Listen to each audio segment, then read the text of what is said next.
Bonjour, bienvenue sur ma chaîne Vendredi Tarot. Nous allons voir ensemble les énergies amoureuses du mois d'avril pour le cancer, qu'il s'agisse de votre signe solaire, de votre ascendant, de votre signe lunaire, vénusien, ou s'il y a un amas planétaire en cancer dans votre thème natal, eh bien cela vous concerne.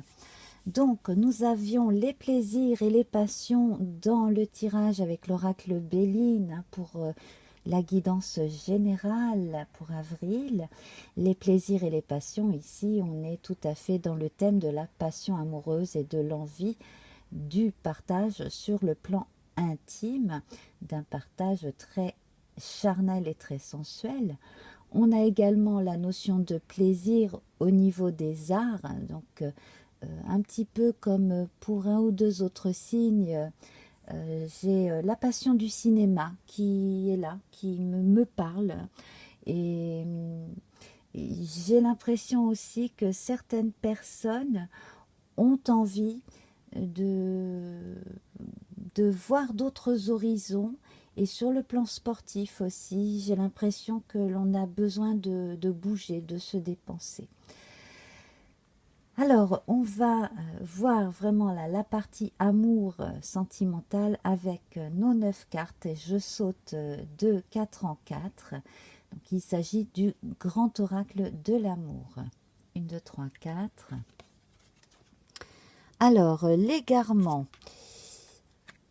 L'égarement, eh bien, ça indique que si vous vous précipitez, vous pouvez très bien rater une marche, tomber dans les escaliers ou prendre la mauvaise voie et vous tromper de route. Si vous hésitez entre deux personnes, prenez votre temps. Déjà, prenez le temps de les connaître et puis surtout, ne dites rien qui pourrait se retourner contre vous. 1, 2, 3, 4. La durée. Alors, l'égarement et la durée ici, j'ai l'impression que pour certaines personnes qui vivent une aventure extra-conjugale, c'est comme si vous étiez dans un genre de tourbillon et que, bon, dans un premier temps, c'est assez gérable, mais ça ne peut pas durer trop longtemps. Engagement. J'ai l'impression aussi que certaines personnes qui se sont engagées officiellement là pour une vie maritale, une vie conjugale avec quelqu'un, donc mariage Pax, commencent à se poser des questions. Peut-être s'est-on mis avec cette personne trop vite, peut-être ne la connaît-on pas suffisamment, peut-être que ce sont simplement les plaisirs qui ont guidé les décisions et que l'on a laissé un peu la raison de côté pendant un temps. Donc là, vous allez avoir besoin de vous poser les bonnes questions.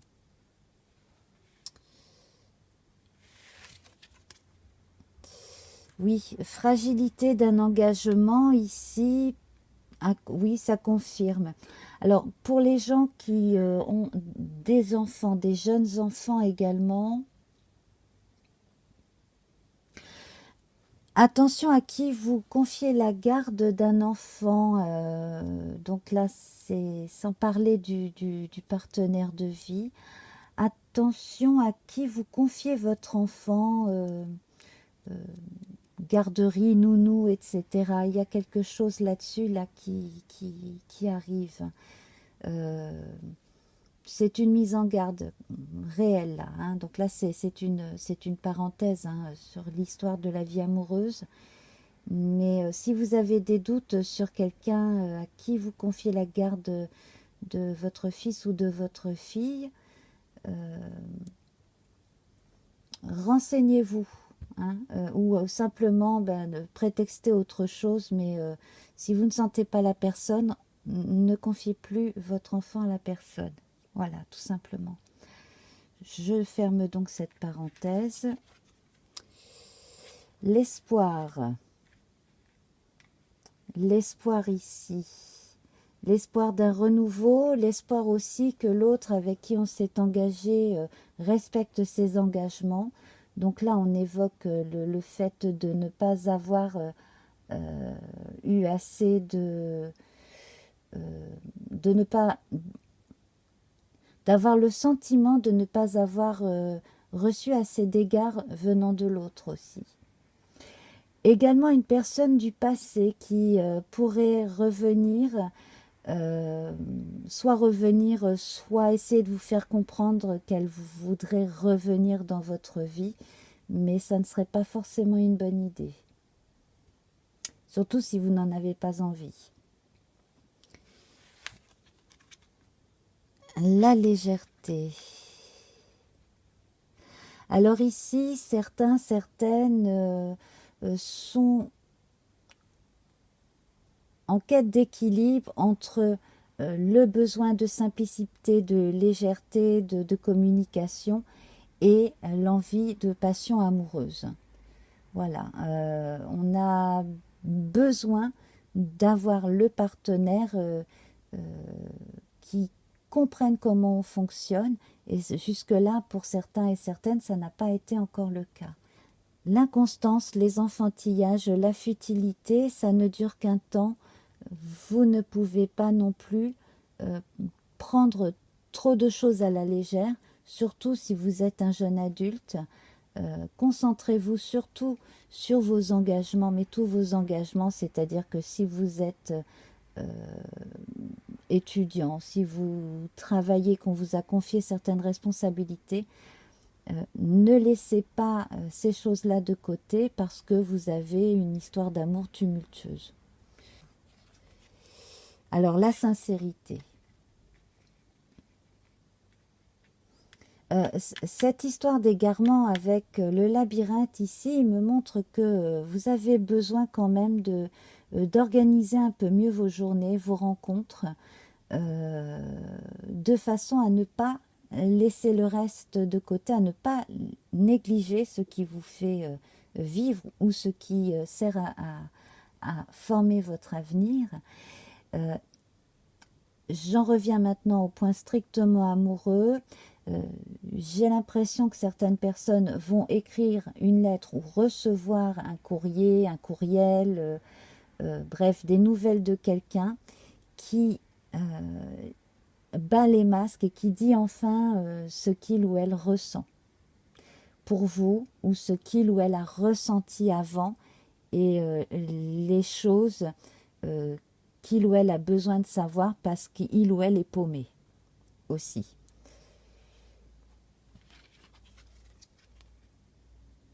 Trahison. Alors, toute vérité n'est pas bonne à dire. Là, c'est à vous de savoir ce que vous voulez ou pas dire à une personne en particulier. Ne vous trahissez pas en vous égarant avec quelqu'un qui ne vous conviendrait pas. Également, la trahison ici dans le couple, bon, ça veut dire qu'on a fait un écart dans son histoire d'amour du moment ou dans sa vie de couple. Qu'est-ce que vous voulez en tirer de ce qui se passe?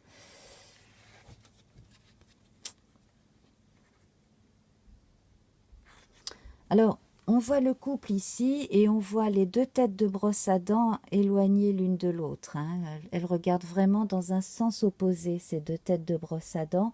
Donc, si on vit sous le même toit et qu'il y a des tensions ici, là, il serait bon de rétablir la communication sincère avec l'autre. Alors, peut-être pas de tout dire, mais simplement dire son ressenti.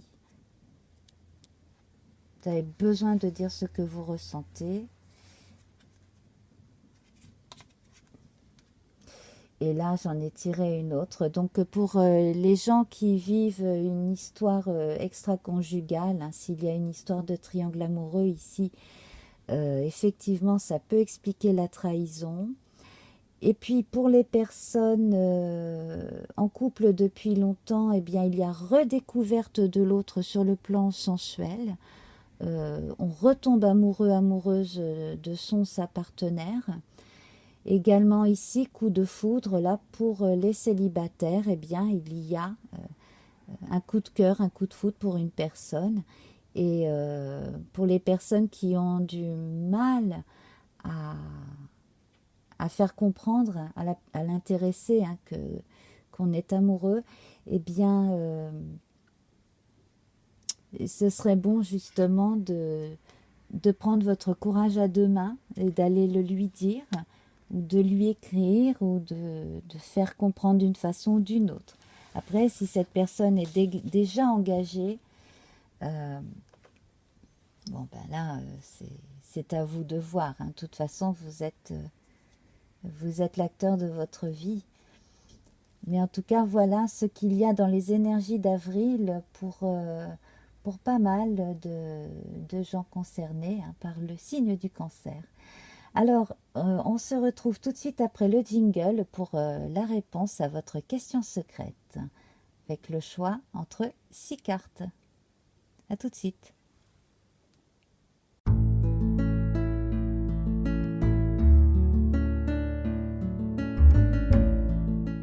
Ce mois-ci, j'ai envie de vous faire essayer autre chose. Donc, au lieu de 3 tas, eh bien, je vais vous proposer un choix entre 6 cartes des anges de l'amour de Dorine Virtue avec un message en particulier. Alors, pensez bien à votre question secrète. Et vous pouvez tirer bien entendu n'importe laquelle de ces cartes, qu'il s'agisse d'un de ces beaux coquillages, tous de mer, hein, et d'un escargot de mer. Alors ce sont essentiellement des escargots des dunes, il faut préciser, voilà, qui sont souvent agglutinés sur les tiges hein, des végétaux des dunes. Et que j'aime bien ramasser, voilà, quand j'ai l'opportunité d'aller au bord de la mer. Alors, si vous avez envie de prendre une autre carte pour une autre question qui vous intéresse aussi hein, sur le plan amoureux, sentimental, ou alors si vous avez une question pour une personne de très proche, pour qui vous vous inquiétez, pourquoi pas. Bon, voilà, vous pourrez en prendre une deuxième. Hein. Voilà, mais surtout, pensez bien à votre question secrète concernant vos amours. Alors, je vais tout de suite vous laisser choisir. Donc, vous pouvez regarder sous la vidéo le minutage. Et donc, dans un instant, je vais commencer avec le premier coquillage. Premier coquillage blanc strié, nous avons « Libérez-vous, il est temps de reprendre le contrôle de votre vie ». Voilà la première réponse.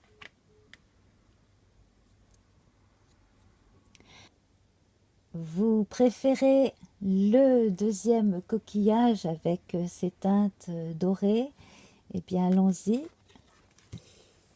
Aimez-vous d'abord, le respect de vous-même vous rend plus attirant. Le respect de vous-même vous rend plus attirant, plus attirante.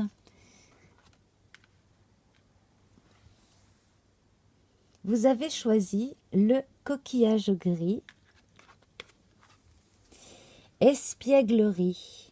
Pour retrouver l'amour, permettez à l'esprit espiègle et enfantin qui est en vous de se manifester.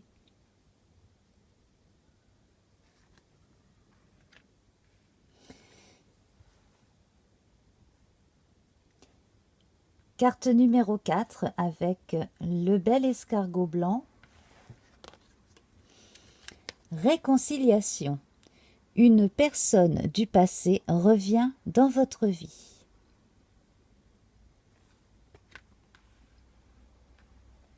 Carte numéro 5 avec cet escargot brun clair. Exprimez votre amour, lancez-vous, faites le premier pas.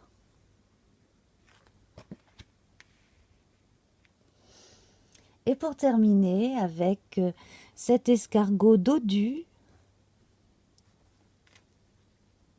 6e carte. Amour non réciproque. Il n'y a pas assez d'attrait chimique pour que cette relation puisse durer. J'espère que ces cartes ont pu répondre à votre question secrète, voire à une deuxième question. Je vous remercie, je vous embrasse très fort. N'hésitez pas à me laisser un petit message sous la vidéo, likez, abonnez-vous et surtout partagez. Ça aide la vie de ma chaîne, ça m'aide énormément. Je vous embrasse, namasté. Au revoir.